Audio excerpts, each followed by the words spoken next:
இந்த மண்ணை ஆயுதம் ஏந்தியாவது விடுதலை பெற வேண்டும் என்ற எண்ணத்தோடு களத்தில் போனவன். அப்புறம் நான் கேட்காம யாரா கேட்பேன் உங்களை எல்லாம்? இந்த மண்ணுக்கு சொந்தக்காரன்டனா நான் பேசுனா சம்மன் அனுப்புறிய, வழக்கு போடுறீங்க, போடு நீ வழக்க நான் பார்த்துக்கிறேன். ஒரு 10 பாராவில் எழுதி வச்சுருக்காங்க, நீ பேசக்கூடாது, நீ இதை பற்றி பேசக்கூடாது, கலவரத்தை தூணும். எங்கடா கம்நாட்டில் கலவரம் வந்துச்சு நான் பேசி? மகாவிஷ்ணு என்கிற தெருதலையை தமிழ்நாட்டிற்குள் விஷத்தை கக்குகிற உரையாக மாற்றி இருப்பது ஆர்எஸ்எஸ் கும்பல். களிசடைகள். நான் இந்த மகாவிஷ்ணுங்கிறவனை பற்றியெல்லாம் நான் பேச விரும்பலை. மகேஷ் அன்பில் பொய்யாமொழி பதவியை விட்டு விலகணும், நீக்கணும்னு நான் சொல்கிறேன். என்ன தகுதி இருக்குது உங்களுக்கு? கனியாமூர் ஸ்ரீமதி மரணத்தில் நீங்கள் ஆடிய கூத்து எங்களுக்கு தெரியாதா? பள்ளிக்கூடத்தில் செத்து போன மனைவி தற்கொலை தான் என்று முடிச்சு வச்சு விட்டீங்களே. எல்லாம் தூங்குறானுங்க, எல்லாம் மயிரப்படுங்கிறானுங்க. ஆர்எஸ்எஸ் திமுக சித்தாந்த அடிப்படையில் எல்லா இடத்துலையும் ஊழல் மலிந்து போய் கிடக்கிறது என்பதற்கு எடுத்துக்காட்டி நீங்கள் சொல்கிறது. நான் சவால் விடுறேன், தமிழ்நாடு அரசுக்கு சவால் விடுறேன். தனியார் கல்லூரிகளில் தனியார் பள்ளிகளில் நடைமுறைப்படுத்துகிற கல்வி திட்டங்கள் இருக்கே, அது அரசு பள்ளியிலே நடக்குதாங்கிறதான் என்னோட கேள்வி. ஆர்எஸ்எஸ் என்ன செய்ய சொல்லுதோ அதை தான் திமுக செஞ்சுட்டு. இல்லை, உங்களோட குற்றச்சாட்டு திமுக ஆர்எஸ்எஸ் பிடியில் இருக்கிற மாதிரி பேசுது. ஆமாம், ஆர்எஸ்எஸ் பிடியில் தான் இருக்குது. இல்லை நீங்கள் மறுக்க சொல்லுங்க ஆமாம். இது அயோத்திதாச பண்டிதர் இப்போ உருவாக்கிய திராவிடம் அல்ல, ரெட்டமலை சீனிவாசன் உருவாக்கிய திராவிடம் இல்லை. இது இன்னைக்கு இந்த திராவிடமே திருட்டு திராவிடம். நான் திமுகவை வசப்பாடலாங்க இதுவரை, இனிமேல் பாடுவோங்க.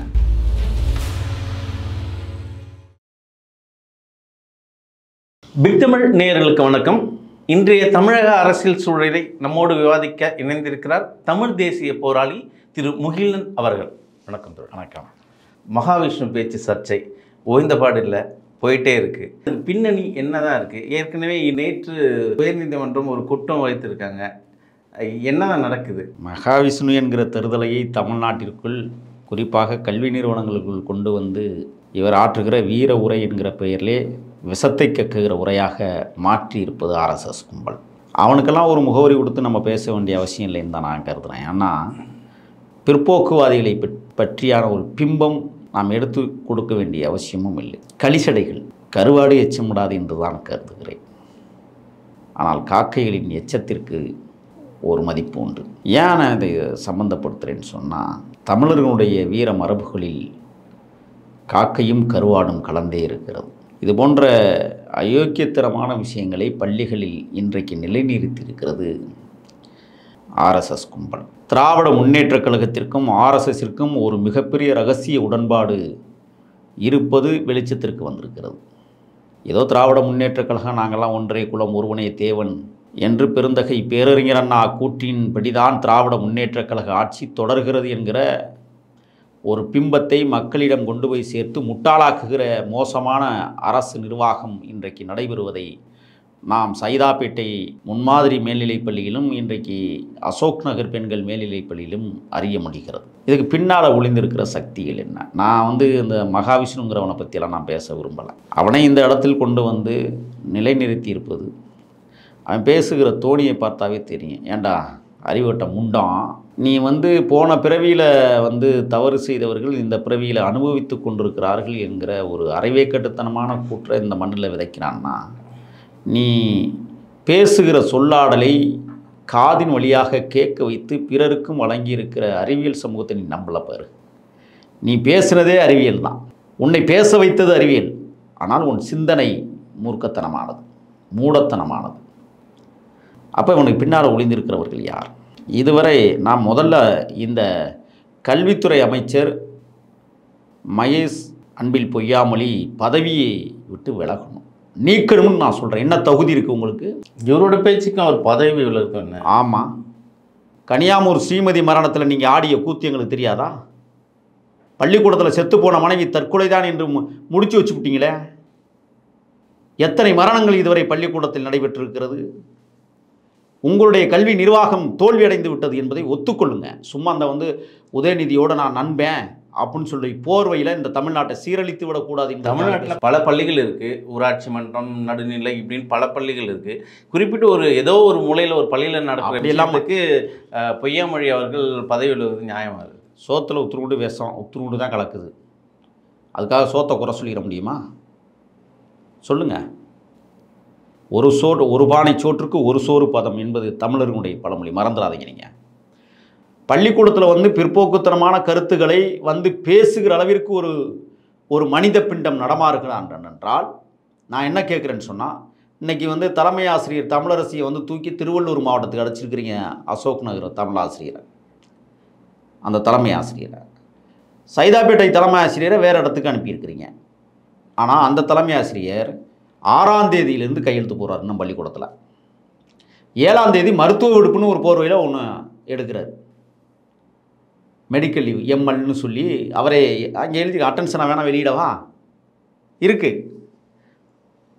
கண்ணப்பன் அவர்கள் உயர்கல்வி, அதாவது முதன்மை கல்வித்துறையினுடைய அதிகாரி அதாவது இன்றைக்கி அன்பழகன் மாளிகையில் இருக்கிற இந்த கண்ணப்பன் அவர்கள் ஏற்கனவே அனைத்து இந்திய அண்ணா திராவிட முன்னேற்றக் கழகத்தில் 2 முறை தமிழ்நாடு கல்வி நிறுவனங்களுடைய குழு தலைவராக நியமிக்கப்பட்டிருக்கிறார். இன்றைக்கு மீண்டும் அவர் அதே பதவிக்கு வந்திருக்கிறார். இப்போ இதில் என்ன மறைந்திருக்குன்னு சொன்னால், சென்னை மண்டலத்தை 3ஆக பிரித்திருக்கிறார்கள். வட சென்னை, மத்திய சென்னை, தென் சென்னைன்னு. இந்த 3 சென்னைக்கும் டோட்டலாக சிஓ யாருன்னா மார்க்ஸுக்கு கீழே தான் மத்திய சென்னை, வட சென்னை, தென் சென்னை இயங்குது. தென் சென்னையினுடைய முதன்மை கல்வி அதிகாரி பேர் சரஸ்வதி. மார்க்ஸினுடைய உதவியாளராக, நேரடி உதவியாளராக இருக்கிறவர் பிரியா. 3 ஆண்டுகளுக்கு ஒரு முறை அவர்களுக்கு பணியிட மாற்றம் செய்யப்பட வேண்டும் என்பது சட்ட விதி. ஆனால் 6 வருஷமாக இந்த ஸ்ரீபிரியா அங்கே தான் வேலை செய்கிறாங்க. அதோடு மட்டுமல்ல, ஸ்ரீபிரியாவுக்கு கீழே டெப்டேஷனில் இயங்கக்கூடிய 3 அதிகாரிகள் 10 ஆண்டுகளுக்கு மேலாக வேலை செய்கிறாங்க டெப்டேஷனில். இதுவரை அவர்கள் வந்து எந்த இடத்துக்கும் மாற்றப்படலை. இப்போ பிரியா இருக்காங்கள்ல, அது ஒரு கொள்ளையடிக்கி கும்பலுடைய தலைவியாக இருக்கக்கூடிய பிரியா. நான் ஏன் அதெல்லாம் சொல்கிறேன்னு சொன்னால், பிரியாவிற்கு பெரம்பூரில் மிகப்பெரிய திருமண மண்டபமே இருக்குது. ஒரு ஆசிரியை வேலை பார்க்குறவங்களுக்கு எப்படி இவ்வளோ பெரிய திருமண மண்டபம் இருந்துச்சு? இதுவரை வந்து பொருளாதார குற்றப்பிரிவில் போய் நடவடிக்கை எடுக்குமா? எடுக்கணும்னு நான் சொல்கிறேன். முதன்மை கல்வி அதிகாரிக்கு தெரியாதா? மாநில கல்வி அதிகாரிக்கு தெரியாதா? 6 IAS அதிகாரிகள் கல்வி துறைக்கு மட்டுமே தெரியுமா அது உங்களுக்கு? 9 துணைநிலை பொறுப்பில் இருக்கிறாங்க மாநிலம் முழுவதும். இவர்களுக்கெல்லாம் என்ன வேலை? சரி, தலைமை ஆசிரியர் அனுமதி கொடுத்தார் என்றால், தலைமை ஆசிரியருக்கு மேலே இருக்கிற CO அனுமதி கொடுக்காமல் எப்படி இருக்கும்? அவர் பார்வைக்கு வரவே இல்லையா? பள்ளிக்கூடம் இல்லை. அதுதான் நீதிமன்றத்தினோட கேள்வி இதுதான் இருக்குது. அதாவது ஒரு பள்ளியில் ஒருத்தர் வந்து சொற்பொழிவாற்றுறாருன்னா அவருக்கான அந்த இடத்த கொடுத்தது யார்? நீங்கள் குறிப்பிட்ட மாதிரி நீங்கள் எடுத்த உடனே கல்வி அமைச்சரை சாடுறீங்க. ஆனால் இது கீழே இவ்வளோ பேர் அதிகாரிகள் இருக்காங்க. இவங்கெல்லாம் என்ன பண்ணிகிட்டு இருக்காங்க? எல்லாம் தூங்குறானுங்க, எல்லாம் மயிரை பிடுங்குறானுங்க. அப்படி தான் சொல்லுவேனா? என்ன வெட்டித்தன வேலை? நான் சொல்லவா? குற்றச்சாட்டு வைக்கிறேன். இந்த பிரியான்னு ஒரு மேடை இருக்குல்ல, என்ன வேலை தெரியுமா? அரசு பள்ளிகளில் இப்போ அதை ஒரு 2 இடத்துல 2 பேரை பணியாளராக போடணும். அந்த இடத்த காலியிடம் ஆக்கணும்னா அவங்க நினச்சா காலியிடம் ஆக்கிடுவாங்க, தூக்கி வேறு இடத்துக்கு அடிச்சுருவாங்க. அந்த இடம் அப்படியே இருக்குமா? இது அரசாங்க கட்டமைப்பு, அவ்வளோ எளிதாக ஒரு ஒற்றை நபர் பண்ண அப்படியெல்லாம் கிடையாது. கண்ணப்பனுக்கும் பிரியாவுக்கும் ஒரு நெருங்கிய தொடர்பு இருக்குது, அது தெரியுமா உங்களுக்கு? அது நமக்கு தேவையில்லாத விஷயம். இல்லை, நான் என்ன குறிப்பிட்றேன்னா, தனிப்பட்ட ஒரு மனிதர் ஒரு அரசாங்க கட்டமைப்பை அவங்க கையில் எடுத்து பண்ணிட முடியுமான்னு ஏன் பண்ண முடியாது? அதிகாரத்தில் இருக்கிறவங்க ஏன் செய்ய முடியாது நீங்கள் நினைக்கிறீங்க? இப்போ என்ன தெரியுமா நடக்குது கல்வி நிறுவனங்களில்? நான் குற்றச்சாட்டை பதிவு செய்கிறேன். இப்போ 2 பேரை தூக்கி வெளியில் அடிக்கிறாங்க. அவன் வந்து என்ன செய்வான்? ஐயா, நீங்கள் ரொம்ப துளையில் போட்டிங்கய்யா, என் பக்கத்துலையாவது போடுங்கய்யா, உங்களை நான் ஏதாவது கவனிச்சு விட்டுறேயா, முடிஞ்சு போச்சா? அவனை இங்கேருந்து தூக்கி விழுப்புரத்துக்கு அடித்து அவன் என்ன பண்ணுவான்? பொண்டாட்டி உள்ளையெல்லாம் இங்கே இருக்குது. வாத்தியாரை மட்டும் தூக்கி அங்கே அடித்தா என்ன பண்ணுவான்? ஏதாவது காசை கொடுத்துக்கிட்டு ஏதாவது கிட்டத்தில் போய்க்குவோம் அப்படின்னு தானே நினைப்பான். மனித இயல்பு தானே அது. அந்த வேலையை அவங்க கச்சிதமாக செய்கிறாங்க. 2வது, இப்போ அந்த வெற்றிடம் இருக்குல்ல, அந்த வெற்றிடத்தை ஏன் உருவாக்குறாங்க தெரியுமா? சார், எனக்கு அசோக் நகர் பெண்கள் மேல்நிலை பள்ளியில் என்னை கொஞ்சம், ஏன்னா எனக்கு வீடு வந்து கிண்டி சார், நான் பக்கத்தில் வரணும், நீங்கள் எதாவது பார்த்து பண்ணிவிடுவேன். ஓகே, நான் பண்ணி விட்றேன். நீ என்ன என்னை கொண்டிக்கிறேன் சார்? ஒரு 3லேருந்து ஒரு 5 லட்சம் கொடுத்துட்றேன் சார். இப்படி தான் உள்ள ஊழல் நடந்துக்கிட்டு இருக்குது. இது தெரியுமா கல்வித்துறைக்கு? கேட்டால் ஆதாரம் எங்கன்னு என்கிட்ட கேட்பானுங்க. இல்லை, நீங்கள் இந்த ஊழல் சொல்கிறீங்க. நேற்று ஒரு நிகழ்வில் ஒரு திருவள்ளூரில் ஒரு அரசு பள்ளி வந்து கிட்டத்தட்ட 540 மாணவர்கள் இருக்கிறதா கணக்கு காட்டியிருக்காங்க. அந்த தலைமை ஆசிரியரை சஸ்பெண்ட் பண்ணியிருக்காங்க. அங்கே இருக்கிறது 240 தான். இதுமாதிரி நடவடிக்கைகள் எடுத்து தான் இருக்காங்க. இல்லை, இந்த ஊழல்கள் நான் என்ன கேட்குறேன்னா, நான் தான் முதவே எடுத்தோன்னு சொன்னல, RSS திமுக சித்தாந்த அடிப்படையில் எல்லா இடத்துலையும் ஊழல் மலிந்து போய் கிடக்கிறது என்பதற்கு எடுத்துக்காட்டி நீங்கள் சொல்கிறது. இப்போ நான் எடுத்துக்காட்டு சொல்கிறேன். தமிழ்நாடு அரசு உதவி பெறும் பள்ளிகள் சென்னையில் மட்டுமே கிட்டத்தட்ட 30 கிட்ட இருக்குது. ஒவ்வொரு பள்ளிக்கூடத்தில் என்ன நடக்குதுன்னு தெரியுமா உங்களுக்கு? 300 மாணவர்களை தாண்டாது. அங்கே சதவீதம் ரொம்ப குறைஞ்சி போச்சு. ஆனால் அங்கே வேலை செய்கிறவங்க அரசு கணக்கின்படி 100க்கும் மேற்பட்டவர்கள் ஆசிரியர்களாக வேலை செய்வதாக கணக்கு காட்டி அங்கே வேலை செய்கிற 16 அல்லது 20 பேர் தான் வேலை செய்வாங்க. மீதமெல்லாம் என்னாச்சு? வர்ற சம்பளத்தை அப்படியே எடுத்துக்கிறாங்க பள்ளி நிர்வாகம். இந்த கொடுக்குற சம்பளம் 1 லட்ச ரூபாய்னு வச்சுக்கோங்க. இந்த 17 பேருக்கும் 50,000லேருந்து 80,000 கொடுத்துருவாங்க. மீதத்தை போனோம்னா அந்த கையாடல் பண்ணிடுவான் தலைமை ஆசிரியர். இது சாதாரண விஷயம் கிடையாது. நீங்கள் குமாரராஜா மேல்நிலைப்பள்ளின்னு ஒன்று இருக்குது அடையாறில். அதில் பாஸ்கரன் சொல்லிட்டு ஒருத்தர் வந்து தலைமை ஆசிரியர். அவர் என்ன பண்ணுறாருனா, அது பெரிய கூத்தது. முன்னாடி வந்து இப்போ வந்து அதை வந்து கமலமாச்சி அதை வந்து பார்த்துக்கிட்டு இருக்காங்க. எம்ஏ ராமசாமி செட்டியாருடைய வளர்ப்பு பிள்ளையாக இருக்கிற நாகப்பன் கண்ட்ரோலில் இருக்கிற பள்ளிக்கூடம் அந்த பள்ளிக்கூடம். இதுவரை 8 ஆசிரியர்களை தூக்கி அடிச்சிருக்காங்க வெளியில். இன்னொன்று பணிமூப்பு, அதாவது இன்னும் ரிட்டையர் ஆகக்கூடிய ஒரு 3 வருஷம் 4 வருஷம் இருக்கக்கூடியவங்கள அங்கே தான் பணியமர்த்தனுங்கிறது சட்ட விதியே இருக்குது. ஆனால் வேண்டுமென்றே முதன்மை கல்வி அதிகாரி மார்ஸ் என்ன பண்ணுறாருனா, அவருடைய ஒப்புதலின் பேரில் பேபி உமா அப்படிங்கிற ஒரு ஆசிரியை தூக்கி கொண்டே வண்ணாரப்பேட்டையில் போடுறாரு. அவங்க இருக்கிறது தரமணி. வண்ணாரப்பேட்டைக்கு தரமணிக்கு எவ்வளோ தூரம்? இன்னொன்று மடிப்பாக்கத்தில் ஒரு பள்ளிக்கூடம் இருக்குது, வெங்கடேஸ்வரான்ட்டு. இந்த மடிப்பாக்கம் பள்ளிக்கூடம் வெங்கடேஸ்வரா என்ன தெரியுமா? தண்டனை பள்ளிக்கூடம் அது. எனக்கு அந்த டீச்சரை பிடிக்கல, நான் சொல்கிறத அந்த டீச்சர் கேட்கல அப்படின்னு தலைமை ஆசிரியர் கருதுனா உடனே சிஓக்கு கம்ப்ளைண்ட் பண்ணி சிஓ என்ன செய்வார்? உடனே ஆர்டர் போட்டு அங்கே வெங்கடேஸ்வராவுக்கு மாற்றிடுவார். அங்கே போய் வேலையெல்லாம் செய்ய முடியாது, விருப்ப பணி ஓய்வு தான் கொடுக்க முடியும். அப்படி ஒரு பள்ளிக்கூடம் அது. இதுவரை அரசின் கவனத்திற்கு அது வந்திருக்கிறதா? நீங்கள் இப்போ இல்லை இப்போ நீங்கள் சொல்கிறீங்கல்ல 300 மாணவர்கள் தான் இருக்காங்க, ஆனால் 600 இந்த பள்ளிக்கூடங்களில் போய் கணக்கெடுத்து பார்க்க சொல்லுங்கள். இந்த நான் கேட்குறேன், அன்பில் மகேஷ் பொய்யாமொழி போய் இந்த பள்ளிக்கூடம்லாம் ஆய்வு செய்ததுண்டா? அமைச்சர் தானே அந்த இப்போ அறிக்கை விட்டுருக்காங்க, எல்லா பள்ளியெல்லாம் ஆய்வு நடத்த சொல்லி அறிக்கை. எப்போ நீங்கள் அறிக்கை விட்றீங்க? பல ஆயிரம் கோடி கொள்ளையடிச்சதுக்கு பிறகா? நான் 3 மாதமாக கத்திட்டு இருக்கேங்க. இல்லை, நீங்கள் குறிப்பிட்டு கல்வித்துறையில் என்ன ஊழல் நடக்குது, ஏன் நடக்குது நான் சொல்கிறேன். இப்போ நீங்களே சொன்னீங்கல்ல 300 மாணவர்கள் தான் இருக்காங்க, 600 மாணவர்களுக்கு கணக்கு காட்டி சத்துணவுல கொள்ளையடிக்கிறாங்க அப்படிங்கிற ஒரு விஷயம் வெளியில் வந்திருக்குல்ல. நல்லா தெரிஞ்சுக்கோங்க, இது மட்டும் இல்லை, சீருடையில் கொள்ளையடிக்கிறாங்க. அரசு என்னென்ன நலத்திட்டங்களை மாணவர்களுக்கு கொடுக்குது. இப்போ மாணவர்களுக்கு 1000 ரூபா கல்வித்தொகை கொடுக்குது தெரியுமா?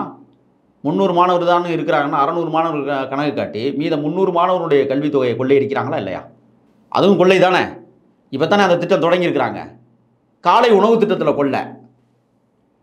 அப்போ நான் யாரை சாடுவேன்னு நீங்கள் நினைக்கிறீங்க? யாரை நான் வந்து குற்றம் சொல்கிறது? இந்த மண்ணினுடைய பூர்வீக குடி நாங்கள், இந்த மண்ணை நேசிக்கக்கூடியவர்கள், இந்த மண்ணை ஆயுதம் ஏந்தியாவது விடுதலை பெற வேண்டும் என்ற எண்ணத்தோடு களத்தில் போனவன். அப்புறம் நான் கேட்காம யாரா கேட்பான் உங்களெல்லாம்? இந்த மண்ணுக்கு சொந்தக்காரன்டனா? என் மண்ணில் இது போன்ற சம்பவங்கள் நடக்குதுன்னு சொன்னால் என்னை கையை கட்டி வேடிக்கை பார்த்துட்டு இருக்க சொல்கிறீங்களா?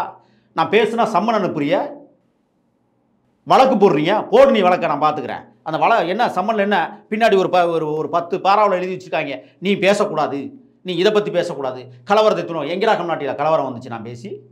நான் கேட்குறேன். அப்போ நீங்கள் என்ன நோக்கத்தில் நீங்கள் என்ன எல்லாம் பண்ணிக்கிட்டு இருக்கிறீங்க? பள்ளிக்கூடத்தில் ஊழல் மலிந்து கிடக்குங்க. நான் தான் சொல்கிறேன், குமாரராஜா மேல்நிலைப்பள்ளி அரசு உதவி பெறும் பள்ளியை வந்து ஆய்வு பண்ண ஏன் பண்ண மாட்டேங்கிறீங்க? நல்லா கேட்டுக்கோங்க. மயிலாப்பூரில் கேசரி இந்த பள்ளிக்கூடம் யாருன்னா மலையாள தெலுங்கருடைய பள்ளிக்கூடம். அது வந்து உன்னிகிருஷ்ணன் ஒரு பாடகர் இருக்கிறார்ல, அவங்க அப்பா தான் தலைமை வைத்து அதை பண்ணிக்கிட்டு இருக்கிறார். இந்த பள்ளிக்கூடத்தில் வந்து அங்கேயும் ஒரு பேபி, ஒரு டீச்சர் பழி வாங்கி காலி பண்ணிட்டாங்க. என்ன தெரியுமா? செக்ஸுவல் மூமெண்ட்டில் அந்த அம்மா ஹைகோர்ட்டுக்கு போயிடுச்சு. வழக்கு ஹைகோர்ட்டில் நடந்து ஒரு தீர்ப்பை இப்போ இளந்திரையன் கொடுத்துரு. இளந்திரையன் யாருன்னு தெரியுமா? நீதியரசர். அவருக்கெல்லாம் தலைவணங்குங்கிற அவசியம் எனக்கு இல்லைன்னு நான் நினைக்கிறேன், யாராக இருந்தால் தானே. நீதியரசருக்குன்னு சில நிபந்தனைகள் இருக்கிறது. நீதியரசர்களை நான் கடவுளாக மதிக்கிறேன், மதிக்க வேணாம் இல்லைன்னு சொல்லலை. நேர்மையுள்ள நீதியரசர்களை அவங்க காலில் வேணாலும் நான் கும்பிட்டு விடுவேன், 1000 முறை கும்பிட்டு விடுகிறேன். நேர்மையுள்ள நியாயமுள்ள அப்பழுக்கற்ற நீதி அரசர்கள் காலில் நான் விழத் தயார். இளந்திரையன் போன்றவருடைய நிதியரசர்கள் அப்படி தான் நான் குற்றச்சாட்டு வைப்பேன். கன்னியாகுமரி பள்ளியில் ஸ்ரீமதியினுடைய மரணத்தில் அந்த பள்ளியினுடைய தாளாளர் ரவிக்குமார், சாந்தி உள்ளிட்ட 5 பேரை பிணையில் விடுவதா வேண்டாமா என்ற தீர்ப்பை சொல்லுவதற்கு பதிலாக இந்த நீதி அரசர் இளந்திரையன் என்ன தெரியுமா செஞ்சார்? அந்த பள்ளிக்கூடம் சரியான பள்ளிக்கூடம், நேர்மையான பள்ளிக்கூடம், அங்கே பணி செய்யக்கூடியவர்கள் திறமையானவர்கள் என்று விடுதலை செய்வதா சிறையில் வைப்பதா என்கிற தீர்ப்பை வழங்காமல் ஏதோ ஒரு தீர்ப்பை எழுதிய அந்த பேனா இருக்குல்ல, மழுங்கல் பேனா. நான் சொல்லலை, உச்சநீதிமன்றம் சொல்லியிருக்கு. உச்சநீதிமன்றம் என்ன சொல்லுச்சு? அந்த தீர்ப்பு தவறானது, அந்த தீர்ப்பை அந்த குறிப்பிலிருந்து நீக்குங்கள் என்று உச்சநீதிமன்றம் சித்தார்த்தா லூத்ரா போய் இந்த வழக்கில் வாதாடி வெற்றி பெற்றார். அந்த நீதி அரசர் என்று சொல்லக்கூடிய இளந்திரையன் தான் இந்த கேசரி மேல்நிலைப்பள்ளி அந்த ஆசிரியனுடைய வழக்கு தீர்ப்பு சொல்கிறான். 2 ஆண்டுகளாக கிடப்பில் போட்டு 3 ஆண்டுகளாக கிடப்பில் போட்டு இப்போ வந்து இல்லை அந்த இடத்துல அவங்கள பணியமர்த்த முடியாதுன்னு சொல்லிட்டு 3 ஆண்டுகளுக்கு பிறகு இன்றைக்கி அந்த தீர்ப்பு வந்திருக்குன்னு சொன்னால் உள்ளே என்ன நடந்துச்சு சொல்லுங்கள். நீங்கள் இவ்வளோ குற்றச்சாட்டை முன்வைக்கிறீங்க கல்வித்துறையில், என்ன நடக்குது உள்ள? இதோட அரசியல் என்ன? இது கோடிகளில் கொள்ளையடிப்பதையே குறிக்கோளாக வைத்து இன்றைக்கு கல்வி நிறுவனங்கள் செயல்படுகிறது. நான் சொல்கிறேன், சவால் விடுறேன், தமிழ்நாடு அரசுக்கு சவால் விடுறேன். தனியார் கல்லூரிகளில், தனியார் பள்ளிகளில் நீங்கள் நிர்ணயிக்கப்பட்ட தொகையை விட 1 பைசா கூட வாங்கியிருந்தா கூட நான் நிரூபிக்கிறதுக்கு தயாராக இருக்கேன். பல பள்ளிகளில் நடந்திருக்கு. லட்சக்கணக்கில் ஒரு மாணவியை சேர்ப்பதற்கு 3 to 8 லட்ச ரூபா வரை வசூல் பண்ணுறாங்க கல்லூரிகளில். தனியார் கல்லூரிகளில் அரசு நிர்ணயித்த தொகையை விட கூடுதலாக வசூல் செய்கிறார்கள். பிள்ளை இல்லாமல் எத்தனை பிள்ளைகளையே இங்கே பள்ளிக்கூடத்தில் சேர்த்து இல்லை, அது அரசாங்கம். அப்போ இதை நான் என்ன கேட்குறேன்னா, இதெல்லாம் கண்டுபிடிக்காத இந்த துறை என்னத்துக்கு இருக்குன்னு நான் கேட்குறேன். எதுக்கு இருக்கு? உங்களுக்கு கட்டிங் வருதா? அவன் 8 லட்சம் 10 லட்சம் வாங்குறான், 3 to 8 லட்சம் வாங்குறான்னு உங்களுக்கு கட்டிங் வருதா? அதனால தான் நீங்கள் கண்டுக்க மாட்டேங்கிறீங்களா? தனியார் பள்ளியில் 25 ஏழை மாணவர்களுக்கு கல்வி தரணும்னு ஒரு உத்தரவை போட்டுருக்கு. எங்கே கொடுக்குறான் போய் பாருங்க. ரயர் கேலி குத்துங்க தமிழ்நாட்டில் நடக்கிறது. நான் சில பள்ளிக்கூடங்களில் பேரை சொல்ல வேண்டாம்னு நான் நினைக்கிறேன். ரொம்ப மோசமாக நடத்திக்கிட்டு இருக்காங்க கல்லூரிகள். நீங்கள் வேணால் வாங்க, என் பின்னாடி வாங்க, நான் கல்லூரிகள் ஆய்வு பண்ணுவோம், வாங்க, ஒரிஜினல் பிள்ளை காட்டட்டும். அவ்வளவும் போலித்தனமாக நடந்து கொண்டிருக்கிறது. பிள்ளைகளும் பாவங்க படிக்கிறதுக்குங்க. ஏழைகள் தாலியை விற்றுப்பிட்டு தனியார் பள்ளிகளில் சேர்க்குறாங்க. தெரியுமா உங்களுக்கு? நம்ம தான் நீட்டு எக்ஸாமில் தோல்வி அடைஞ்சாலும் வந்து மருத்துவ படிப்புக்கு தனியார் இருக்கிறவங்க தனியார் பள்ளியில் போகிறாங்க தான், இல்லாதவங்க அரசு பள்ளின்னு இருக்கு இல்லையா? நான் என்ன கேட்குறேன்னா, ஒரு தரமான கல்வியை கொடுக்குற அளவிற்கு ஒரு தகுதி நான் கேட்குறேன். தனியார் கல்லூரிகளில் இருக்கிற பாடப்பிரிவுகள் அரசு கல்லூரிகளில் இருக்கா சொல்லுங்கள்? அரசு இன்ஜினியரிங் கல்லூரியில் இருக்கா? வச்சுருக்கிறீங்களா? விவாதமே போகுது. கவர்னரும் சொல்லியிருக்காரு, தமிழ் அரசு வந்து பாடப்புத்தக நூலை வந்து மாற்றணும்னு சொல்கிறாரு.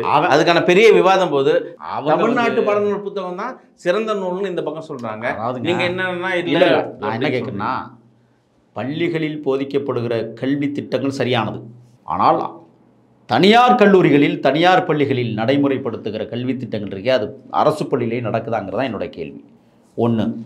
2வது, இப்போ வந்து மத்திய அரசு ஒரு பாடத்திட்டத்தை கொண்டு வந்திருக்கிறான். என்ன பாடத்திட்டம் சொல்லுங்கள்? குலக்கல்வியை கொண்டு வர போகிறான். அதுக்கு எடுத்துக்காட்டு தான் இந்த இப்போ ஒருத்தன் தருதலை போய் பேசிட்டு வந்ததெல்லாம். புரியுதுங்களா? இப்போ நான் என்ன சொல்கிறேன்னு சொன்னால், சம்மந்தமே இல்லையே. நீங்கள் குறிப்பிடுறதுக்கும் இவங்க குறிப்பிடுறதுக்கு சம்மந்தம் இல்லாத வருது. மத்திய அரசு வந்து மத்திய அரசு தமிழக கல்விக்கும் ஒரு சம்மந்தம் இல்லைங்க. ஏங்க ஒவ்வொரு பாடத்திட்டம் நான் தான் முதவே சொல்லிட்டல, ஆர்எஸ்எஸ் வந்து என்ன செய்ய சொல்லுதோ அதை தான் திமுக செஞ்சுக்கிட்டு இருக்கு. ஆர்எஸ்எஸ் கொள்கையை எப்படி பள்ளி கல்வித்துறையில் நடைமுறைப்படுத்தணும்? சரி, நீங்கள் தமிழ் புத்தகங்கள் போய் பாருங்கள், பள்ளிக்கூடங்களில் இருக்கிற புத்தகங்களில் பாருங்கள், எத்தனை இந்து கடவுளுடைய படங்களை போட்டு கல்வியில் திணிச்சிருக்கிறான்னு காட்டவா? எல்கேஜிலேருந்து இருக்குங்க. பிள்ளையார் 8 பிள்ளையாரை போட்டு 8 குழந்தைகிட்ட கல்வி கற்பிக்கிற முறை தானா? புரியுதுங்களா நான் சொல்கிறது? 8 பிள்ளையாரை போட்டுட்டு 8 நம்பர் 7 8ன்னு சொல்லி கொடுக்குறான். இது நீங்கள் ஏற்றுக்க முடியாது இருக்கு. ஏன்னா இங்கே தமிழ்நாட்டில் திராவிட கழகங்கள் ஆட்சி ஆண்டு. நீங்கள் போங்க, நீங்கள் ஆர்எஸ்எஸ் வந்து இதை உள்ளே வந்திருக்குன்னு சொல்கிறீங்க. 2010 உயர்நீதிமன்றம் ஒரு ஆணை பிறப்பிச்சிருக்கு. தமிழ்நாடு அரசு அலுவலகங்கள் மற்றும் அரசு சார்ந்த எந்த இடங்களிலும் வந்து எந்த விதமான மதமார்க்க படங்களை மாற்றக்கூடாது. சட்ட விதி உயர்நீதிமன்ற ஆணை இருக்குது. உயர்நீதிமன்ற ஆணையை எத்தனை பேர் இப்போ நிறைவேற்றிருக்காங்க? எல்லா பேருந்துகள்லையும் சாமி படம் மாட்டி ஊதுபத்தி கொளுத்தி மாலை போட்டு ஓட்டுறான். ஏன் அவங்க அப்போ முடிச்சதா? எந்த அரசு அலுவலகங்களில் சாமி படம் இல்லை? நான் ஊட்டியை கொண்டே காட்டட்டுமா?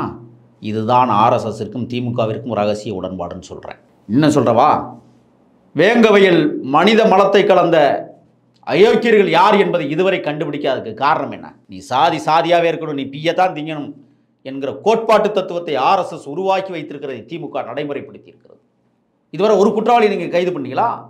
புதுக்கோட்டை மாவட்டத்துக்கு 2 அமைச்சர் தெரியுமா? சிவ மெய்யநாதன், ரகுபதி. 2 அமைச்சர்கள் அங்கே என்ன பண்ணுறாங்க? சிபிசிஐடி விசாரணை போட்டியில் என்ன நான் என்னுடைய பார்வையில் என்ன தெரியுமா, சிபிசிஐடி விசாரணைனா ஊற்றி மூடுறோம் அப்படின்னு அர்த்தம். சிபிசிஐடி முடிஞ்சிச்சு, சிபிசிஐடி அப்படி ஒரு சம்பவமே இல்லை, சிபிசிஐடி இது வழக்கே இல்லை. இதுதான் சிபிசிஐடியோடைய வேலை. வேங்கவேல் பிரச்சனைக்கு எந்த சிபிசிஐடி ஒரு குற்றவாளி கைது பண்ணுங்க? ஏங்க கரைச்சவனை பிடிக்கிறதுக்கு பதிலாக பேண்டவனை போய் பிடிச்சிட்டு இருக்காங்கங்க. எங்கேயாவது ஒருத்தன் பேண்டு வச்சுட்டு போயிடுவேன், அள்ளி கொண்டாந்து கொட்டியிருக்கான். அவன் பிஏ எடுத்து அவன் மலத்தை எடுத்து போய் சோதனை பண்ணுற கால கொடுமை எங்கேயாவது நீங்கள் பார்த்துருக்கிறீங்களா? சொல்லுங்க பார்ப்போம்.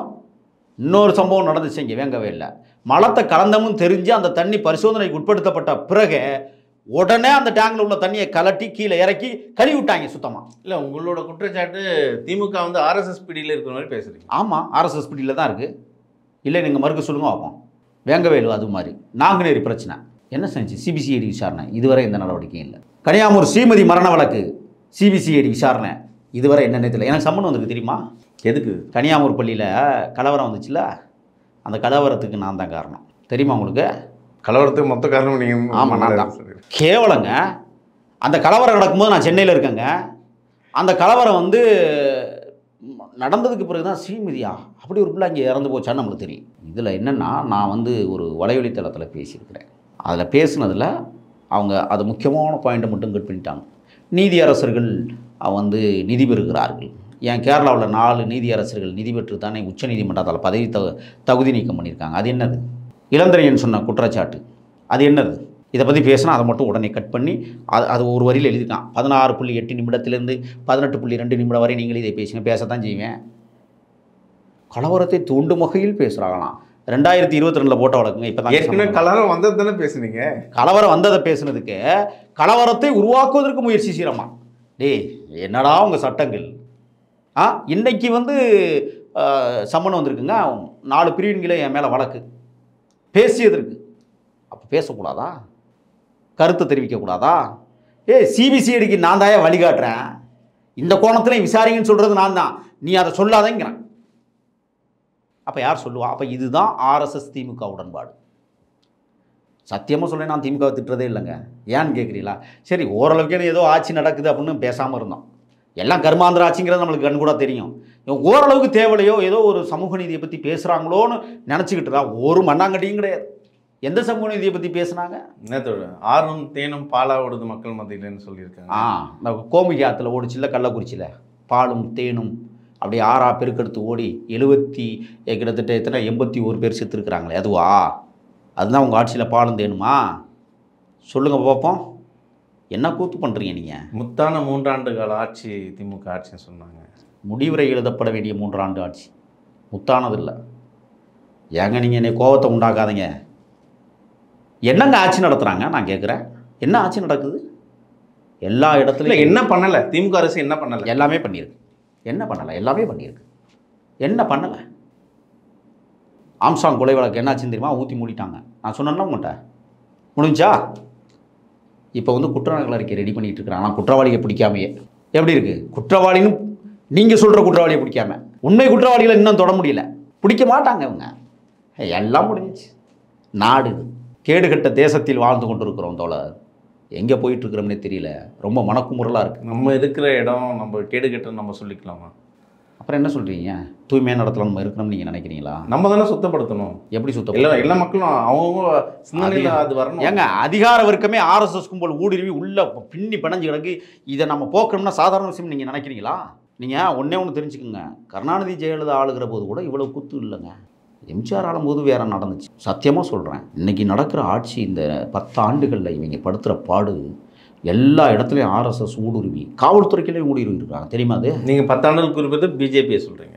ஆமாம், அந்த மத்தியில் ஆள்ற பிஜேபி இருக்கே, மாநில அரசுகளை அடக்கி ஒடுக்குவதில் ரொம்ப கவனமாக இருந்து நமக்கு எதிரான இயக்கங்கள் ஒரு மாநிலத்தை ஆண்டா கூட அங்கே வந்து என்ன செய்கிறான், அவன் தலை கொடுக்கல, ஆர்எஸ்எஸ் தலை. அப்போ நீங்கள் பாஜகவை குற்றம் சொல்லலைங்க, ஆர்எஸ்எஸ் மட்டும்தான் குற்றம் சொல்கிறீங்க. திமுகவை தமிழ்நாட்டை பொறுத்தவரை பாஜக இது பழிக்கலைங்க. இங்கே பழிச்சுக்கிட்டு இருக்கிறது ஆர்எஸ்எஸ்னுடைய சித்தாந்தம். நீங்கள் ஆர்எஸ்எஸ் பார்த்தேன், பிஜேபியை ஏற்றுக்கவே மாட்டேங்கிறேன், நம்மளே களத்தில் இறங்கிட்டான். இதுதான் சார். இப்போ இதுவரை என்ன தீர்வுன்னு நீங்கள் நினைக்கிறீங்க? என்ன தீர்வை கண்டிருக்கு இந்த அரசு? சொல்லுங்கள். இது வந்து நான் சொல்கிறேன், இந்த போக்கு சரியானதல்ல. அமைச்சர்கள் இலாகாக்கள் அனைத்திலும் ஊழல் மலிந்து கிடக்கிறது. ஒன்று ஒவ்வொரு அமைச்சருக்கும் 6-7 உதவியாளர் இருக்கான். தெரியுமா உங்களுக்கு? ஒரு அமைச்சரை போய் நான் இவ்வளோ தெரிந்த முகமாக இருந்து நானே ஒரு அமைச்சரை சந்திக்க போனேன். என்ன வேணும் கேட்குறான் உதவியாளர். இல்லைங்க அமைச்சரை பாங்க, வெயிட் பண்ணுங்க. டேய், ஓட்டு கேட்க வரும்போது நான் வெயிட் பண்ண சொன்னால் நீ வெயிட் பண்ணுவியாடா? சொல்லு பார்ப்போம். ஏன்டா அற்பர்கள் 6-7 பேர் உதவியாளர் ஒவ்வொரு அமைச்சருக்கு. எதுக்கு தெரியுமா? மாநிலத்தை 4-5 பிரிச்சுக்கிட்டானுங்க. டேய், தென் மண்டலத்தில் நீ வசூல் பண்ணிட்டு வா, மேற்கு மண்டலத்தில் நீ வசூல் பண்ணிடு. ஆதாரம் இல்லாமல் நம்ம அப்புறம் எதுக்குங்க 7 பேர்? ஒரு அமைச்சருக்கு எதுக்கு 7 பேர்? குண்டி எழுவவா? நான் கேட்குறேன். சட்டத்துணி மணி துவச்சி தரவா? ஊட்டி விடுறதுக்கா? சொல்லுங்கள்.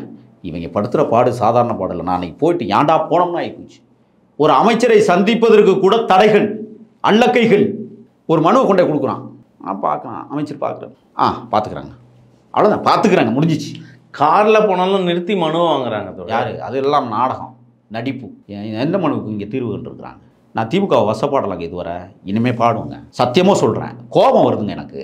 ஈழத்தை அளித்த குற்றவாளிகள் என்று நான் முன்னாடிலாம் பேசினேன். அது கூட சரி, ஓகே. கருணாநிதி என்கிற ஒருவரால் ஈழத்தை காப்பாற்ற முடியாது, அதை நான் உணர்ந்துக்கிட்டேன். ஆனால் திருமாவளவன் அதுக்குன்னு ஒரு பெரிய பாடத்தை எடுத்தாங்க. அந்த பாட புரிதல் எனக்கு கிடச்சிது. ஓகே, இது 27-28 சர்வதேச நாடுகள் இணைந்து நடத்திய ஒரு மிகப்பெரிய தாக்குதல். அந்த தாக்குதலில் நிலைகுலைந்து போனது தமிழீழம், ஏற்றுக்கிட்டோம். கருணாநிதி சின்ன சின்ன தவறு பண்ணியிருக்கிறாரு, இல்லைன்னு மறுப்பதற்கு இல்லை.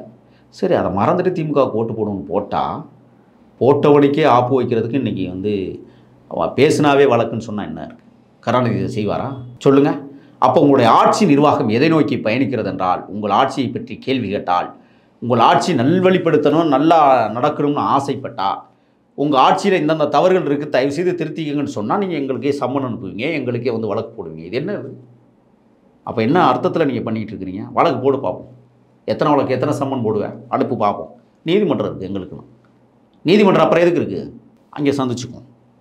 சரி, மகாவிஷ்ணு யார் தான் அவரை பள்ளியில் பேச அனுமதிச்சது? முதன்மை கல்வி அதிகாரியாக இன்னும் தலைமை, அதாவது DO, director of educational officer, மரியாதைக்குரிய கண்ணப்பனை தான் விசாரிக்கணும். இப்போ யார் இந்த வளையத்துக்குள்ளே வர வேண்டிய ஆள்? கண்ணப்பன், மார்ஸ், இவங்க 2 பேரும் இதுக்கு முதன்மையான காரணம். இதற்கு பின்னால் இருக்கிற மிகப்பெரிய சக்தி பிரியா என்கிறத முதல்ல விசாரிக்கணும். சரஸ்வதியை விசாரிக்கணும். இந்த பிரியாவும் சரஸ்வதியும் அக்கா தங்கச்சி, அதை முதல்ல சொல்லிடுறேன். பிரியா முதன்மை கல்வி அதிகாரி அலுவலகத்தில், மார்ஸுக்கு BA, சரஸ்வதி தென் சென்னை மண்டலத்தினுடைய கல்வித்துறை அதிகாரி, CEO. இந்த 4 பேரையும் விசாரித்தா உண்மையாக வந்துடுங்க வெளியில். ஒன்று, இதில் யார் தெரியுமா இப்போ விசாரணைக்கிறா? கண்ணப்பனே விசாரிக்கிறது. எப்படி? கண்ணப்பனே விசாரிக்கிறது. திருடனை விசாரிக்கிறான். எப்படி இருக்கு? நம்ம தெரியாத குற்றச்சாட்டு கூடாதுல்ல, திருடனவனா என்ன? அப்படி இல்லைங்க, உங்களுக்கு தெரியாமல் இது நடக்கலைங்க. நீங்கள் தானங்க அந்த அதிகாரி. அந்த பள்ளிக்கூடத்துகளுக்கு யாருங்க அதிகாரி? அவங்களுக்கு தெரியாமல் எப்படிங்க இது நடக்கும்? எப்படிங்க ஒருத்தன் எப்படி வருவான்? நான் கேட்குறேன், என்னை பள்ளிக்கூடத்தில் பேச கூப்பிடுவியா? என்னை பேச கூப்பிட்டால் தமிழ் தேசிய எழுச்சிக்கான அடையாளத்தோடு இந்த குழந்தைகள் வளர்த்தெடுக்கப்படுவார்கள். நீங்கள் அந்த பள்ளிக்கூடத்தில் என்னை அனுமதிப்பீங்களா? சொல்லுங்கள் பார்ப்போம். பிரபாகரனை பேசுவேன், அனுமதிப்பீங்களா? செஞ்சோலையில் தன்னுடைய பிள்ளைகளாக வார்த்தெடுத்து களத்திற்கு போக வேண்டும், அதற்கு முன்னால் கல்வியை கற்க வேண்டும் என்று உலகத்திற்கு பறைசாற்றிய உன்னத தலைவன் பிரபாகரனை பற்றி நான் கல்வி நிறுவனங்களை போய் பேச அனுமதி உண்டா? இன்னொரு சம்பவம் நான் சொல்கிறேன், உங்களுக்கு சொன்னால் சிரிக்கக்கூடாது. ராவணே சீதையை தூக்குறதுக்கு இதில் வந்தான், புஷ்ப விமானம். அப்போ விமானத்தை கண்டுபிடிச்சது யார்? ராவணனாக இருக்கும். அப்புறம் எப்படி ரைட் சகோதரன்னு சொல்கிறீங்க? நீங்கள் சயின்டிஃபிக்காக எதுவும் பேசக்கூடாது. இப்போ பேசிட்டு போ. நானே மகாவிஷ்ணு, அதனால தான் கைது செஞ்சுருக்காங்க. நான் என்ன கேட்குறேன்னா, இப்போ இதுக்கு கைது செஞ்சீங்கல்ல, இப்போ ராவண புஷ்ப வாகனத்தில் சீதையை தூக்கிட்டு போயிட்டான். சரிங்களா? அதை நம்புறீங்க? புராணம் புராணம் நான் நம்பலை. இல்லை, புராணம். இது இப்போ ராமர் குரங்க வச்சு ரோடு போட்டார். பெரிய பெரிய 500 டன் 1000 டன் கல்ல குரங்கு தூக்கிக்கிட்டு கடலுக்குள்ளே போட்டு ரோடு அமைச்சார். அணில் இல்லை, அணில். அது கடலுக்குள்ளே போய் முக்குளிச்சு திருப்பி கரையில் புரண்டு அந்த மண்ணை எடுத்துக்கிட்டு போய் ரோடு போட்டுச்சு. எத்தனை கிலோமீட்டரு? 18 கிலோமீட்டர். இதை பற்றி பேசுனா அனுமதிப்பீங்களா நீங்கள்? தொடர் இதை ஒரு கும்பல் வரலாறுன்றாங்க, ஒரு கும்பல் இது நான் என்ன கேட்குறேன்னா, இதை மக்கள் மத்தியில் யார் எப்படி எடுத்துக்கிறது? நான் என்ன கேட்குறேன், ஏங்க என்னங்க வரலாறு? அணில் போய் ரோடு போடுமாங்க? முட்டாளா நீங்கள்? நான் முட்டாளா? இந்த மாதிரி பிற்போக்குத்தனமான கதைகளுடைய புத்தகங்கள்லாம் தடை பண்ணணும்னு சொல்கிறேன். திமுக அரசு தடை பண்ணுமா? சொல்லுங்கள். முதல்ல திமுக அரசிற்கு நான் மெத்தப்பணியோடு வேண்டுகோள், அனைத்து அரசு அலுவலகங்களிலும் இருக்கக்கூடிய மத நம்பிக்கையோடு கோட்பாடுகளோடு இருக்கக்கூடிய அனைத்து புகைப்படங்களையும் அனைத்து வரைபடங்களையும் நீக்குங்க. நீக்குவீங்களா? நாளைக்கு அதை உத்தரவு போடுங்க. இந்த கல்வித்துறை அமைச்சர் உத்தரவு போடுவாரா? அரசு அலுவலகங்களில் இருக்கிற அனைத்து அலுவலகங்களிலும் ஆயுத பூஜையை கொண்டாடக்கூடாது. எதுக்கு ஆயுத பூஜை? நீ என்ன பெருசாக சார்ஜ் பண்ண? என்ன எதுக்கு ஆயுதம்? இல்லை, ஆயுத பூஜைன்றது ஒரு மதம் சார்ந்தது வழியாக நம்ம பார்க்கல. அதாவது நம்ம செய்கிற தொழில அதை வணங்குறாங்க, அவ்வளோதானே. அப்படிதான் பார்க்குறாங்க. புத்தகத்தை வச்சு வணங்க வேண்டியது தானே. கல்வி நிறுவனம் ஒரு ஆயுதம், ஒரு பஸ்ஸை ஓட்டுறவங்க அது அவங்களோட வாழ்வியலில் ஒன்று. என்ன ஏங்க நீங்கள் ஒரு ஸ்பேனர் பிடிக்கிறோம், அவனோட வாழ்வியலில் ஒன்று. என்ன அவனோட தொழிலை அவன் வணங்குறாங்க. அவன் தொழிலை இப்போ வணங்கலைங்க, மறிவிருச்சுங்க. தொழிலை வணங்கினா மனசார ஏற்றுக்கலாங்க. அங்கே வைக்கிறாங்க, சிலையை வச்சு வணங்குறான், போட்டாவை வச்சு வணங்குறான். அதுக்கு பேர் என்ன? அதான் ஆயுத பூஜையா? சொல்லுங்கள். படையல் போடட்டும்.